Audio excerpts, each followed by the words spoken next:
Hello friends, welcome to our YouTube channel civil services dream. Friends, आज की इस video में हम लोग यूपीपीसीएस 2021 की टेस्ट सीरीज़ का टेस्ट 39 जिसमें हम पॉलिटी के कुछ इंपॉर्टेंट क्वेश्चंस हैं उन्हें डिस्कस करेंगे। तो आइए आज की वीडियो स्टार्ट करते हैं, देखते हैं कैसे हैं। देखिए यहाँ पे कुछ क्वेश्चंस, यहाँ पे पहला जो क्वेश्चन है उसमें देखें, निम्नलिखित अधिनियमों में से किस अधिनियम के फलस्वरूप बर्मा भारत से अलग हुआ था। ऑप्शंस हैं Indian council act 1909, government of India act 1919, government of India act 1935 या इंडियन इंडिपेंडेंस एक्ट 1947। क्वेश्चन 1 का करेक्ट आंसर है option C, government of India act 1935। Government of India act 1935 के जो प्रावधान थे उनके अनुरूप वर्ष 1937 में बर्मा को भारत से अलग किया गया था। ठीक है, तो 1935 के ही प्रावधानों के अनुरूप 1937 में बर्मा भारत से अलग हो गया था। नेक्स्ट क्वेश्चन देखिए, क्वेश्चन नंबर 2। इसमें है भारतीय संविधान सभा के संबंध में निम्नलिखित में से कौन से कथन सही हैं। तो यहाँ पे 4 कथन दिए गए हैं। देखिए, यह वयस्क मताधिकार पर आधारित नहीं थी, यह प्रत्यक्ष निर्वाचन का परिणाम थी, यह बहुदलीय संरचना नहीं थी और यह कई समितियों के माध्यम से कार्यरत थी। सही उत्तर का चयन नीचे दिए गए कोड से कीजिए। ऑप्शंस में है ए और डी सही है, ए और बी सही है, बी और सी सही है या ए बी सी डी चारों ही सही है। तो क्वेश्चन 2 का करेक्ट आंसर है ऑप्शन ए और डी सही है। ए वाले में कहा गया है यह वयस्क मताधिकार पर आधारित नहीं थी। भारतीय संविधान सभा का जब मतलब इसके संबंध में जब इसका जो है चुनाव हुआ था, या भारतीय संविधान सभा के बारे में ये कहा गया है कि इसमें जो निर्वाचन की प्रक्रिया थी, ठीक है, तो उसमें वयस्क मताधिकार पर यह आधारित नहीं थी। निर्वाचन प्रक्रिया जो थी भारतीय संविधान सभा में वो वयस्क मताधिकार पर आधारित नहीं थी, क्योंकि ये प्रत्यक्ष रूप से नहीं होती थी, इसमें ये अप्रत्यक्ष रूप से होती थी। ठीक है, तो उसमें जनता का रोल नहीं होता था। और अप्रत्यक्ष रूप से कैसे होती थी कि जो राज्य, ये संविधान सभा का जब गठन हुआ तो उसके लिए राज्यों की विधानसभाओं के का उपयोग करके, मतलब विधानसभाओं का के जो निर्वाचक मंडल है उनके रूप में इसका किया गया था, उनका उपयोग किया गया था। तो ये प्रत्यक्ष रूप से नहीं थी, अप्रत्यक्ष रूप से थी। इसी वजह से वयस्क मताधिकार पर ये आधारित नहीं थी। ठीक है, तो ये वाला यहाँ पे बोला गया ना प्रत्यक्ष निर्वाचन का परिणाम थी, तो ये तो गलत हो जाएगा। यह बहुदलीय संरचना नहीं थी, ये भी यहाँ पे गलत कहा गया, क्योंकि संविधान सभा का जब गठन हुआ था तो इसमें कई सारे दल जो है उसमें शामिल थे, तो ये बहुदलीय संरचना थी, तो ये भी यहाँ पे गलत हो गया। यहाँ पे कहा गया ये कई समितियों के माध्यम से कार्यरत थी। तो इस सब ये जो सभा है संविधान सभा, उसके अपने मतलब इसके कार्यों का जो संचालन हुआ था वो कई अनेक समितियों का इसमें गठन किया गया था, जिसमें प्रारूप समिति प्रमुख थी। ठीक है, वो बहुत ही ज़्यादा महत्वपूर्ण थी। तो यहाँ पे चारों स्टेटमेंट में ए और डी जो है वो करेक्ट है और बाकी दोनों जो है बी और सी ये गलत है। ठीक है, नेक्स्ट देखिए क्वेश्चन नंबर 3। क्वेश्चन 3 में है संविधान सभा के सम्मुख संविधान की प्रस्तावना का प्रस्ताव किसने रखा था। ऑप्शंस हैं जवाहरलाल नेहरू, बी आर अम्बेडकर, बी एन राव या फिर महात्मा गांधी। तो क्वेश्चन 3 का करेक्ट आंसर है ऑप्शन ए जवाहरलाल नेहरू। देखिए 22 जनवरी 1947 को संविधान सभा द्वारा भारत को एक संविधान देने का उद्देश्य प्रस्ताव पारित किया गया था। ठीक है, और ये जो उद्देश्य प्रस्ताव था उसको 13 दिसंबर 1946 को संविधान सभा में जवाहरलाल नेहरू द्वारा पेश किया गया था। इसी वजह से और फिर आगे मतलब यही जो उद्देश्य था संविधान सभा का, यही प्रस्तावना बन गया, उद्देश्य प्रस्ताव ही प्रस्तावना बन गया। तो इसीलिए संविधान सभा के सम्मुख संविधान की प्रस्तावना का जो प्रस्ताव रखा था वो किसने रखा था, जवाहरलाल नेहरू ने। ठीक है, अगला क्वेश्चन देखिए, क्वेश्चन नंबर 4। इसमें है संविधान सभा द्वारा स्थापित मौलिक अधिकारों और अल्पसंख्यकों हेतु सलाहकार समिति के अध्यक्ष कौन थे। ऑप्शंस हैं पंडित नेहरू, सरदार पटेल, बी एन राव और अंबेडकर। तो क्वेश्चन 4 का करेक्ट आंसर है ऑप्शन बी सरदार पटेल। सरदार पटेल जो थे, सरदार वल्लभ भाई पटेल, संविधान सभा द्वारा स्थापित जो मौलिक अधिकारों और अल्पसंख्यकों हेतु सलाहकार समिति जो थी उसके ये अध्यक्ष थे। ठीक है, देखिए फ्रेंड्स, यहाँ पे क्योंकि यूपीपीसीएस जो होता है वो तीनों ही लेवल के क्वेश्चंस रखता है। ठीक है, तो इजी भी रखता है, मॉडरेट भी रखता है, टफ भी रखता है। तो इसलिए हमने अपनी जो हमारी सीरीज़ चल रही है उसमें तीनों ही तरह के आपको क्वेश्चन देखने को मिलेंगे। तो आपको इजी भी देखने को मिलेंगे, ये काफ़ी इजी क्वेश्चन था, और मॉडरेट भी रहेगा, टफ भी रहेगा। ठीक है, तो आइए नेक्स्ट क्वेश्चन पे चलते हैं।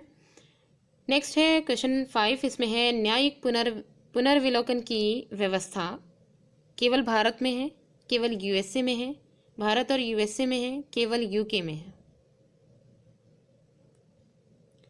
तो क्वेश्चन 5 का करेक्ट आंसर है ऑप्शन सी, न्यायिक पुनर्अवलोकन की जो व्यवस्था है वो भारत और यूएसए दोनों में है। ठीक है, न्यायिक पुनर्अवलोकन जो है इसको न्यायिक पुनरीक्षण, जुडिशियल रिव्यू भी कहते हैं। ठीक है, देखिए क्या है कि पहले हम ये जान लें कि ये जो भारत का जब संविधान बना था तो उसमें कई सारी चीज़ें कई सारे देशों से ली गई थी। ठीक है, तो उसी तरीके से जो न्यायिक पुनर्अवलोकन है ये भी, इसकी जो संकल्पना है, पुनरीक्षण कहो या पुनर्अवलोकन कहो, इसकी जो संकल्पना है वो संयुक्त राज्य अमेरिका के संविधान से ली गई थी। ठीक है, तो न्यायिक जो ये जुडिशियल रिव्यू है इसका आशय यह है कि सर्वोच्च न्यायालय विधानों एवं आदेशों का न्यायिक पुनर्अवलोकन कर सकता है, सुप्रीम कोर्ट, ठीक है, सर्वोच्च न्यायालय, तथा उन विधानों एवं आदेशों को शून्य घोषित भी कर सकता है जो संविधान के प्रावधानों का उल्लंघन करते हैं। तो ये था न्यायिक पुनर्अवलोकन, जो कि कहाँ से लिया गया था, संयुक्त राज्य अमेरिका, यूएसए। ठीक है, वहाँ से जो है इसकी संकल्पना ली गई थी। तो जाहिर है भारत में ली गई, भारत और यूएसए दोनों में ही ये होगा। ठीक है, ठीक है, नेक्स्ट क्वेश्चन देखिए, क्वेश्चन नंबर 6। इसमें है राज्यसभा के गठन में प्रतिभा, अनुभव एवं सेवा को प्रतिनिधित्व देने में भारतीय संविधान निर्माता निम्नांकित उदाहरण से प्रभावित हुए थे। आयरिश गणतंत्र, कनाडा, संयुक्त राज्य अमेरिका या फिर ऑस्ट्रेलिया के किसके उदाहरण से प्रभावित हुए थे? क्वेश्चन 6 का करेक्ट आंसर है ऑप्शन ए, आयरिश गणतंत्र। राज्यसभा के गठन में, जब राज्यसभा का गठन हुआ तो उसमें प्रतिभा, अनुभव एवं सेवा को प्रतिनिधित्व देने में भारतीय संविधान के जो निर्माता थे उन्होंने आयरिश यानी आयरलैंड गणतंत्र की, मतलब कि आयरलैंड का जो गणतंत्र था उससे ये प्रभावित हुए थे। ठीक है, उसी के आधार पर फिर राज्यसभा के गठन में प्रतिभा, अनुभव और सेवा को प्रतिनिधित्व दिया गया था। ठीक है, नेक्स्ट क्वेश्चन देखिए, क्वेश्चन नंबर 7। काफ़ी अच्छा ये क्वेश्चन है। देखिए इसमें दिया गया है निम्नलिखित में से कौन सा सही सुमेलित नहीं है। भारतीय संविधान संबंधित राज्य का अनुच्छेद, यहाँ पे जो है भारतीय संविधान में जो राज्य से संबंधित अनुच्छेद दिए गए हैं वो यहाँ पे दिए गए हैं। इसमें हमें ये बताना है कि कौन सा युग्म जो है वो सही सुमेलित नहीं है। तो देखिए 371 का नागालैंड, 371 खा असम, 371 गा मेघालय, 371 घा आंध्र प्रदेश। देखिए इसमें क्या है, क्वेश्चन 7 का जो करेक्ट आंसर है पहले वो देख लेते हैं क्या है। ऑप्शन सी है 371 गा मेघालय। इसे समझ ले पहले। देखिए इसमें क्या है कि भारतीय संविधान का जो भाग 21 है, ठीक है, उसमें राज्य से संबंधित अनुच्छेद दिए गए हैं भाग 21 में। तो भाग 21 में कई सारे अनुच्छेद हैं, हमें खाली क्या देखना है, 371 के 371 अनुच्छेद देखना है और उसके जो खंड हैं। तो 371 और उसके जो कई सारे उसके खंड भी दिए गए हैं, अनुच्छेद 371 के 9 खंड भी हैं, तो सभी के बारे में देख लेंगे और फिर उसके बाद यहाँ पे करेक्ट आंसर हम देखेंगे कि कौन सा होगा। तो 371 जो अनुच्छेद 371 है उसमें कहा गया है महाराष्ट्र और गुजरात राज्यों के संबंध में विशेष उपबंध 371 में दिया गया है अनुच्छेद में। ठीक है, फिर उसके बाद आता है 371 का, क्योंकि यहाँ पे राज्यों में जो उपबंध दिए गए हैं, विशेष उपबंध जो दिए गए हैं उनके बारे में बात की गई है। ठीक है, 371 और उसके जितने भी उपखंड दिए गए हैं उन सब में। तो 371 का जो है इसमें नागालैंड राज्य के संबंध में जो विशेष उपबंध किया गया है उसकी बात की गई है। ठीक है, तो ये वाला तो सही हो जाएगा। 371 खा में असम राज्य के बारे में, उसके राज्य से संबंध में मतलब विशेष उपबंध जो दिया गया है उसकी बात की गई है। अनुच्छेद घा जो है इसमें आंध्र प्रदेश राज्य की बात की गई है।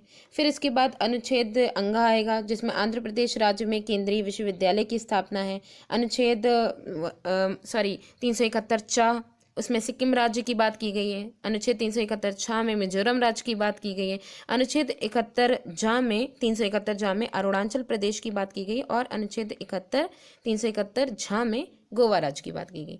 तो यहाँ पे हमारा जो छूटा है वो अनुच्छेद 371 गा, इसमें मेघालय की बात नहीं की गई बल्कि मणिपुर राज्य की बात की गई है।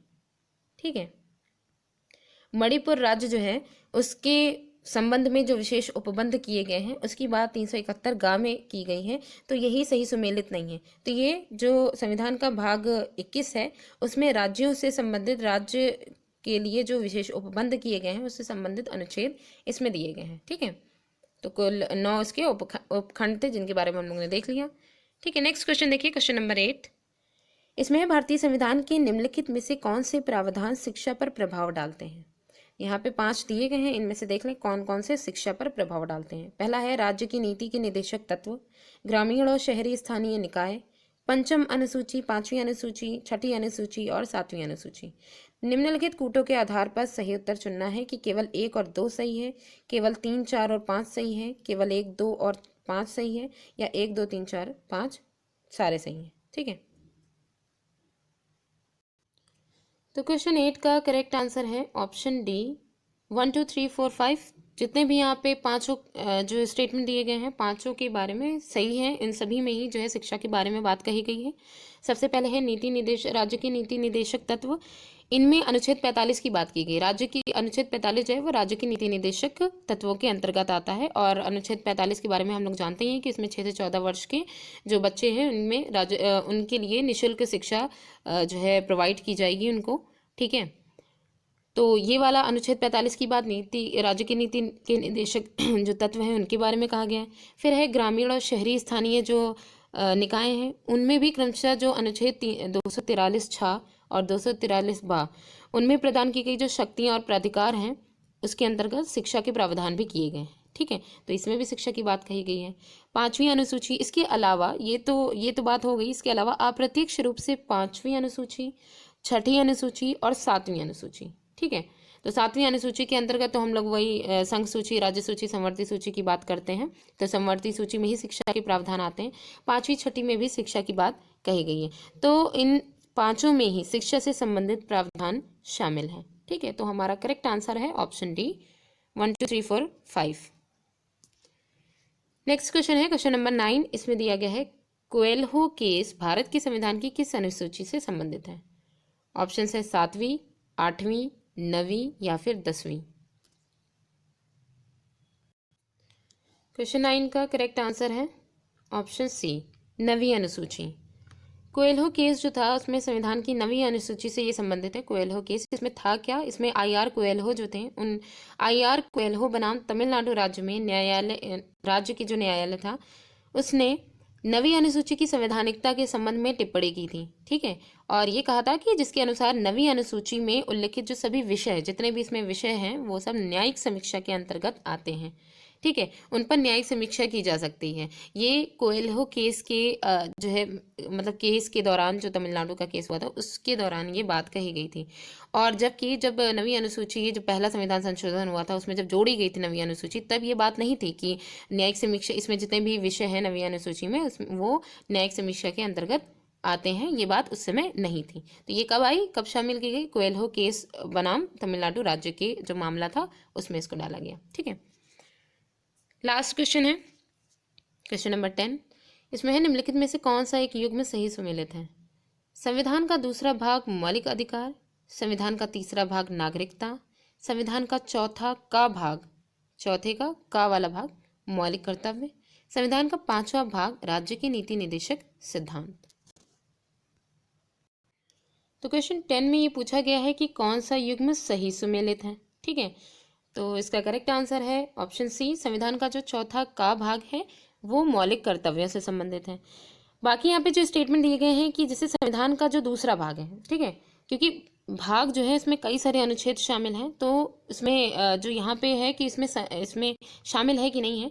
संविधान का जो दूसरा भाग है उसमें नागरिकता की बात की गई है।